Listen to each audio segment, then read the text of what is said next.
Hi friends, வாங்க ஆடிப்பட்டத்தின் 2வது அறுவடை பார்க்கலாம். முதல்ல இன்றைக்கி கொத்தவரங்காய் காய் அறுவடை பண்ணலாங்க. காய் வர ஆரம்பிச்சிருச்சுங்க கொத்தவரங்காய். அதனால் இன்றைக்கி அறுவடை பண்ணலாம் அப்படின்னு சொல்லிட்டு, இது ஃபஸ்ட் டைம் இப்போ தாங்க நம்ம அறுவடை பண்ணுறோம். அதனால் சரி உங்கள்கிட்ட காட்டலான்ட்டு இதையும் அப்படி ஒரு வீடியோ எடுக்கிறேங்க. முதல் அறுவடை பார்த்திங்கன்னா கொஞ்சம் காய் கம்மி தாங்க. 2வது அறுவடை கொஞ்சம் பரவாயில்லைங்க. அதனால தான் உங்களுக்கு இதை ஷேர் பண்ணுறேங்க. என் தோட்டத்தில் எது நடந்தாலும் அது உங்கள் கூட ஷேர் பண்ணுவோங்க. சரி, ஆனால் கொத்தவரங்காய் செல்லாம் பாருங்கள், நல்லா ஹெல்த்தியாக நல்லாயிருக்கு. பறிச்சது இப்போ வெண்டைக்காய் பறிக்கலாங்க. இப்போ இளஞ்செடி காய் வர ஆரம்பிச்சிருச்சுங்க. வெண்டைக்காய் பரவாயில்லைங்க. வெண்டைக்காய் டெய்லியும் 2 3 டெய்லியும் அறுத்துட்றாங்க. அடுத்து பாவக்காங்க. இதில் என்ன ஒரு பிரச்சனைனாங்க, எல்லா காயும் ஒரே நாளைக்கு அறுவடைக்கு வர்றதில்லைங்க. ஒவ்வொரு செடியும் ஒவ்வொரு நாளைக்கு அறுவடைக்கு வந்துடுதுங்க. அதனால நான் இந்த வீடியோ பார்த்திங்கன்னா தனித்தனியாக கவர் பண்ணி எடுத்து உங்களுக்கு ஒன்றா சேர்த்து போட்டிருக்கேங்க. இப்போ பீக்கங்காய் அறுவடை பண்ணிக்கலாங்க. பாவக்காய் ஒன்று தாங்க அறுவடை பண்ணேன். அது மற்றெல்லாம் பிஞ்சாக இருக்குதுங்க. பீக்கங்காய் ஓரளவுக்கு பரவாயில்லைங்க. இந்த முறை இத்தனை பீக்கங்காய் ஒரே முட்டால் அறுவடை பண்ணது இந்த டைம் தாங்க. முதல்ல நீங்கள் வீடியோவில் பார்த்துருப்பீங்க, ஷார்ட்டில் பார்த்துருப்பீங்க பீக்கங்காய் அறுவடை வீடியோவை. அப்போ மொத்தம் அதை அறுவடை பண்ணிகிட்டே இருந்துடுறாங்க. அதனால் உங்களுக்கு வீடியோக்கு அது முழுசாக வர மாட்டேங்குதுங்க. மொத்தமாக விட்டோம்னா எல்லாம் ஒன்று ஒன்றா முத்திடுதுங்க. அதனால் நான் மொத்த அப்படியே ஷார்ட்டுக்கு மட்டும் எடுத்துகிட்டு டக்குன்னு கட் பண்ணிவிடுவோங்க. அதனால் வீடியோ எடுக்கும்போது காய் கம்மி தாங்க. பாருங்கள், பொள்ளங்காய் நல்லா பிஞ்சு விட்டுருக்குது பாருங்கள். அதையும் இதில் நீங்கள் அறுவடைக்கு பார்க்கலாங்க. அதெல்லாம் முத்திருச்சுங்க. முத்தும் போது உங்களுக்கு அறுவடை பண்ணி அதையும் இந்த வீடியோவில் அட்டாச் பண்ணியிருக்கேன். நீங்கள் பொறுமையாக வீடியோ பாருங்கள். அதுங்க லாங் பென்ஸும் எல்லாம் பிஞ்சு பாருங்கள், எப்படி நீட்டாக தொங்குது பாருங்கள். எல்லாமே அறுவடை வருதுங்க. உங்களுக்கு அதையும் நான் அறுவடை பண்ணி காட்டியிருக்கிறேன் அந்த வீடியோவில். அதனால் நீங்கள் வெயிட் பண்ணி பொறுமையாக பாருங்கள். நீங்கள் கடைசி வரைக்கும் வீடியோ பார்த்தா தாங்க நான் வீடியோ போகிறதுக்கு ஒரு பலன். பாருங்கள், பீக்கங்காய் ஒளிஞ்சிட்டு இருக்குது பாருங்கள். இந்த மாதிரி பீக்கங்காய் கொடிக்கு எந்த ஒரு நோயும் தாக்காத ஓரளவுக்கு நம்மளுக்கு காய் வந்துகிட்டே இருக்குதுங்க. இது தாங்க பீக்கங்காய் அறுவடை. பீக்கங்காய், கொத்தவரங்காய் இதெல்லாம் பார்த்திங்கன்னா பாருங்கள், 7 8 காய்க்கு பீக்கங்காய் நம்மளுக்கு கொடுத்துருச்சுங்க. பாவக்காய் ஒன்று கொடுத்துருக்கு. வெண்டைக்காய் டெய்லி பறிச்சதுனால உங்களுக்கு ஒரே முட்டை என்னால் காட்ட முடியல. அடுத்து கொத்தவரங்காங்க. கொத்தவரங்காய் பிஞ்சை காமிச்சில்லைங்க. இப்போ பாருங்கள் அறுவடை பண்ணுறோம் நான் இன்றைக்கி. உங்களுக்கு அதையும் இந்த வீடியோவில் காட்டுறதுக்கு தான் சரி இதிலே அட்டாச் பண்ணியிருக்கேங்க. இந்த செடியை நம்ம வளர்த்துறதுல என்ன பண்ணணுன்னாங்க, பேங்கில் எதுவும் சும்மா இருக்கக்கூடாதுங்க. ஏதோ ஒரு விதையை போட்டு விட்டோம்னா ஏதோ ஒரு காய் வருங்க. சரியாக வரலைன்னா அதை எடுத்துடணுங்க. அதனால் லாங் பென்ஸ் பாருங்கள், நல்லா அழகாக வச்சுருக்குது பாருங்கள். இந்த மாதிரி லாங் பென்ஸும் பரவாயில்லைங்க. எல்லா காயுமே இந்த முறை கொஞ்சம் எனக்கு பரவாயில்லையாக தோணுதுங்க. இத்தனை வருஷம் ஆடிப்பட்டத்தில் விளைஞ்சதுக்கும் இப்போ விளையிறதுக்கும் வித்தியாசம் இருக்குதுங்க. எனக்கே இந்த முறை வித்தியாசமாக தாங்க இருக்குது. ஆனால் இந்த முறை எந்த ஒரு கெமிக்கல் உரத்தையும் நான் இதுக்கு ஆட் பண்ணலைங்க. நம்ம அந்த லிட்டில் ஃபெர்டிலைசரும் இப்போ ஆட்டு எருவு மட்டும்தான் இதுக்கு கொடுத்துருக்குறோங்க. வேறு எதுவும் நம்ம இதுக்கு புதுசாலாம் கொடுக்கலைங்க. வேறு ஏதோ உரம் கொடுத்துட்டு தான் காய் விளைவிக்கிறாங்கன்னு யாரும் சந்தேகப்பட வேண்டாங்க. கண்டிப்பாக இது மட்டும்தான் கொடுத்து நாங்கள் விளைவிக்கிறோம். அப்படி சொல்லி பேர் வாங்கலாம் ஒன்றும் இல்லைங்க.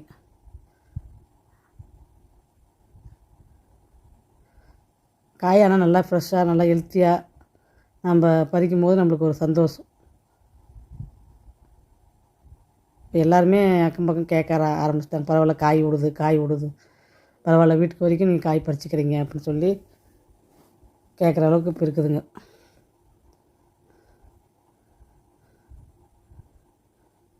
இதே வீட்டில் நம்மளுக்கு ஒரு டைம் பாஸ் ஆன மாதிரியும் ஆச்சுங்க. இதுக்கு நம்மளுக்கு ஹெல்த்தியாக சாப்பிட்ட மாதிரியும் ஆகுதுன்றதுனால தான் இதை நான் தொடர்ந்து செஞ்சுட்டு இருக்கிறேங்க. ஏன்னா வெயில் காலத்தில் நம்ம எந்த விதையும் போடக்கூடாதுங்க. அது விட்டுடணும் கம்மனு. ஏன்னா வெயில் காலத்தில் செடி வளர்த்துறது ரொம்ப ஒரு சிரமமான விஷயங்க. எதுவும் போட முடியாது. வெறும் டில் பெட்ரேஷன் மட்டுமே கொடுத்து வளர்த்தணுன்னா ரொம்ப கஷ்டங்க. அதனால் வெயில் காலத்தில் பேகை சும்மா விட்டுறது நல்லதுங்க. ரெஸ்ட்டு கொடுத்துடலாம். இப்போ இந்த முறை அந்த மாதிரி தாங்க பண்ணேன். அதனால தான் இந்த முறை மண் பழைய மண்ணாகவே இருந்தாலுமே காய் நல்லா வருதுங்க. பரவாயில்லைங்க. லாங் பென்ஸு ஓரளவுக்கு உங்கள்கிட்ட பேசிக்கிட்டே அறுவடை பண்ணியாச்சுங்க. பாருங்கள், இவ்வளோ அறுவடை பண்ணியிருக்கேன் லாங் பென்ஸு. காய் ஒரு 1/2 கிலோ காய்க்கு வருங்க. ஒரு 3 செடி தாங்க பெரிய செடிங்க, மீதி 2 செடி சின்ன செடியாக இருக்குதுங்க. அதுங்க இப்போ தான் கொடி ஏறுதுங்க. வாங்க ரோஸையும் அப்படியே பாருங்கள். பட்டன் ரோஸுங்க இது, நல்லா பிங்க் கலர் ரோஸுங்க. நம்ம காக்கனாமல்லி இந்த மாதிரி பூ கட்டும் போது நடுவில் வச்சு அழகாக கட்டுறதுக்கு அழகாக இருக்குங்க இதெல்லாம். அதனால் இது வச்சுருக்கேங்க நான். பாருங்கள் ஒயிட் ரோஸு சூப்பராக இருக்குது பாருங்கள் ஒயிட். அதையும் அப்படியே உங்கள்கிட்ட காமிச்சினே பொடலங்காய் அறுவடை பண்ணலான்னு சொல்லிட்டு காட்டுறேங்க. வாங்க பொடலங்காய் அறுவடை பண்ணலாம். உள்ளே போய் மறைஞ்சு இருக்குது பாருங்கள்.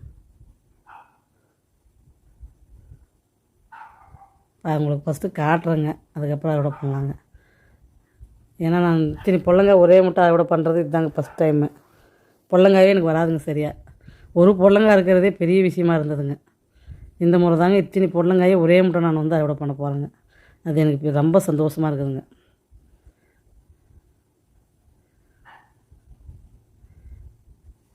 பொடலங்காய் நீட்டாக தொங்குறத பார்த்தே நம்மளுக்கு வந்து பரவாயில்லைங்க, செடி உங்களுக்கு காய் வச்சுருக்குதுன்னு பக்கத்துலலாம் கேட்குற அளவுக்கு இருக்குதுங்க. அந்த அளவுக்கு இந்த முறை வந்து காய்ங்க நல்லா கண்ணுக்கு நிறைவாக கொடுத்துருக்குதுங்க. வாங்க அறுவடை பண்ணலாம். இது குட்டை பொடலைங்க, சைஸே உங்களுக்கு பார்த்தீங்கன்னா உங்களுக்கு இவ்வளோ தான் வரும். நீட்டு பொடலையும் இப்போ நட்டங்க, ஆனால் அது வந்து குட்டை பொடலையாக வைக்கிறா இல்லை நீட்டு பொடலை இன்னும் காய் வைக்க ஆரம்பிக்கிறியான்னு தெரியலிங்க எனக்கு. ஏன்னா எல்லா விதையும் கலந்து நட்டங்க, அதனால் வந்து பார்த்திங்கன்னா எது நீட்டு பொடலை எது குட்டை பொடலைன்னு ஒன்றும் என்னால் கண்டுபிடிக்க முடியலைங்க. இப்போதைக்கு குட்டை பொடலை தான் காய் வச்சிருக்குதுங்க.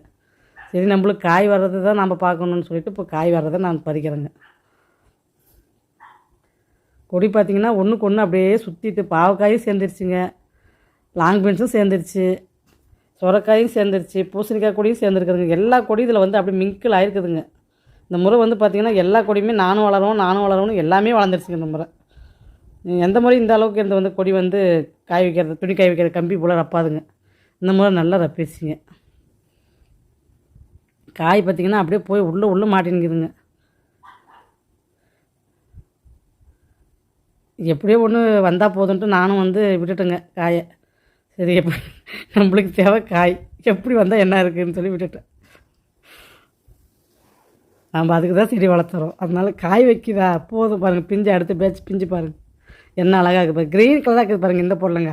அப்போ இதுதான் அதுவா அப்படின்ற மாதிரி இருக்குது பாருங்கள். விதை வந்து எப்படி நம்ம வாங்கி நட்டோமோ அப்படி வரலைங்க விதை, அது பாட்டுக்கு ஒரு கலரில் வருது பாருங்கள். நான் ஒரு கலர் நட்டால் அது ஒரு கலரில் வருது பாருங்கள். விதையில வந்து நம்மளுக்கு கண்டுபிடிக்க முடியாது இல்லைங்க. ஏன்னா எல்லா பொடலங்காய் விதையும் ஒரே மாதிரி இருக்குதுங்க பார்க்க. பாருங்கள் இது க்ரீன் கலர் பொடலங்காயாக தெரியுது பாருங்கள். இது ரொம்ப க்ரீனிஷாக இருக்குது. இது ஒயிட் கலரில் பொடலங்காயாக தெரியுது பாருங்கள், ஒயிட்டிஷாக வருது பாருங்கள். ஒரு வேளை வளர்ந்துச்சுன்னா வெள்ளையாக மாறிடுமோ என்னவோ பார்க்கலாங்க. பிஞ்சு பெருசானா தான் நம்ம என்னன்றது பார்க்கணுங்க. காய் நல்லா உருண்டையாக நல்லா இருக்குதுங்க பார்க்குறதுக்கு. நல்லா ஃப்ரெஷ்ஷாக இருக்குதுங்க காய், ஹெல்த்தியான காய்ங்க, நல்லா இருக்குது பார்க்க. உடனே சமைச்சு சாப்பிட்ணுன்னு ஒரு ஆசையே வந்துடுச்சுங்க எனக்கு. என்ன அழகாக இருக்குது பாருங்கள் நீட்டாக. ஒவ்வொன்றும் ஹெல்த்தியாக இருந்தால் இப்போ நீட்டு வருதுங்க, ஒவ்வொன்றும் கொஞ்சம் கொட்டியாகவே இருக்குதுங்க. ஏன்னா ஒரே சமயத்தில் நிறைய காய் வைக்கவும் உங்களுக்கு சத்து அதுக்கு பகிர்க்கும் போது உங்களுக்கு சைஸ் சின்னதாகி போச்சுங்க. பாருங்கள் காய் அறுவடையே பண்ணியாச்சு. 2 கிலோவுக்கு மேலே வருங்க பொடலங்காய். இந்த அளவுக்கு நான் அறுவடை வந்து இதாங்க ஃபஸ்ட் டைம் நான் பண்ணுறேன். பீக்கங்காயும் சரி பொடலங்காயும் சரி இந்த முறை வந்து அறுவடை சூப்பர். அதுக்கு வந்து 10 out of 10 மார்க் கொடுக்கலாங்க. இன்னும் பிஞ்சு இருக்குதுங்க, நிறைய பிஞ்சு இருக்குது, அதையும் உங்களுக்கு அடுத்த வீடியோவில் காட்டுறேன் நான். பீக்கங்காவும் இன்னும் பிஞ்சு இருக்குதுங்க. அந்த அறுவடையும் நடுவில் வந்து பண்ணிட்டு போனேங்க. ஒரு 4 காய் வந்து அறுவடை பண்ணிட்டு போனேன் பீக்கங்காவை. பாருங்கள் செடிப்பழம் பழுத்துருக்குதுங்க, அதையும் ஒரு அறுவடை பண்ணிக்கலாம். இது வந்து நான் மாடிக்கு வரும்போதெல்லாம் ஒன்று ரெண்டு பறித்து சாப்பிட்ருவோங்க. இது வீடியோ எடுக்கிற அளவுக்குலாம் நான் பார்க்கறது இல்லைங்க. இது இன்றைக்கி நான் வந்து தவறி விட்டுட்டு போகும்போது அதனால் உங்களுக்கு வந்து வீடியோக்கு வந்துடுச்சு. இதெல்லாம் காய் பார்த்திங்கன்னா ஒன்று நல்லா பெருசாக வைக்குதுங்க. ஒவ்வொன்று பார்த்திங்கன்னா இப்போ இதில் கள்ளிப்பூச்சி ஸ்டார்ட் ஆகுதுங்க. அதனால் பார்த்திங்கன்னா பழத்தை வந்து சிறுசுக்கு பண்ணுதுங்க. இதெல்லாம் இவ்வளோ பெருசு வைக்குதுங்க. இல்லைன்னா அடுத்தது வந்து பாவக்காய் அறுவடை பார்க்கலாங்க. பிஞ்சு இருக்குது. நம்ம வந்து இப்போ பழமே ஆயிடுச்சுங்க, கொஞ்சம் லேட் ஆகிடுச்சு பறிக்கிறதுக்கு, அதனால பழமே ஆயிடுச்சுங்க. நான் இது பெருசாகும்னு நினச்சி விட்டுட்டுங்க, கடைசியில் அது இன்னும் அது பழுத்துருச்சுங்க. சரி சைஸே இவ்வளோதான்னு சொல்லிட்டு பறிச்சிட்டுங்க. இப்போ ஏன்னா போன தடவை பார்த்திங்கன்னா வெள்ளைப்பாகல் வந்து பார்த்திங்கன்னா நல்லா நீளமாக நல்லா பெருசாக விட்டுச்சுங்க. இந்த மாதிரி பாவக்காய் தான் எனக்கு கொஞ்சம் எதிர்பார்த்த சைஸ் வரலைங்க. போன வச்சு நல்லா பெரிய பெரிய சைஸ். ஏன்னா விதை நான் வச்சிருந்த விதை தாங்க இது. செடி பார்த்திங்கன்னா நல்லா பழம் தலை நல்லா இருக்குதுங்க பார்க்குறதுக்கு. எல்லாமே நல்லா இருக்குது. பூவும் சூப்பராக வச்சுருக்கு. பிஞ்சுங்க பார்த்திங்கன்னா நிறைய இறங்கியிருக்குதுங்க. ஆனால் பெரிய சைஸில் நம்மளுக்கு வந்து காய் வந்து இல்லைங்க. இந்த மாதிரி வந்து கொஞ்சம் பாவக்காய் வந்து எனக்கு கொஞ்சம் ஏமாற்றம் தான். இது ஒன்று தான் பாருங்கள், கொஞ்சம் நல்லா நீளமாக இருக்குது பாருங்கள். இந்த மாதிரி தாங்க விட்டுருச்சு போன வருஷம். இந்த வச்சு பார்த்திங்கன்னா சின்னதாக விடுதுங்க. இப்படி தாங்க இப்போ அறுத்தேன் நாம் என்ன வச்சேன். நல்லா பெரிய லாங்காக இருக்குங்க. இது பாருங்க விடுது பாருங்கள் பெருசாக. இதுக்கு மேலே தான் வருமோ என்ன ஆவாங்க. இதெல்லாம் ஃபஸ்ட்டு விட்ட காய் கொஞ்சம் சின்னதாக விடுதுங்க. பிஞ்சு பாருங்கள் எல்லாம் விட்டுருக்குது பாருங்கள். அப்படியே பாருங்கள். அதுவும் உங்களுக்கு அடுத்த அறுவடைக்கு வந்துடுங்க. அன்றைக்கி கொத்தவரங்காய் அறுவடை பண்ணும்போது ஒன்று பறிச்சுங்க. அதுவும் பச்சையாகவே எங்கள் வீட்டுக்காரர் சாப்பிட்ருவார். பாவக்காய் சமைக்கிற அளவுக்குலாம் இல்லைங்க. இன்னும் நிறைய காய் வந்த போது தான் நம்ம சமைக்க முடியுங்க. இப்போதைக்கு 4 காய் 3 காய் வர்றதுனால அதை வந்து ஜூஸ் அடித்து குடிச்சிருவாருங்க. இதுதாங்க இன்றைக்கி 2 பீக்கங்காய் 4 பாவக்காய் அறுவடை பண்ணதுங்க. இது பார்த்து என்ஜாய் பண்ணுங்கள். தேங்க்யூ.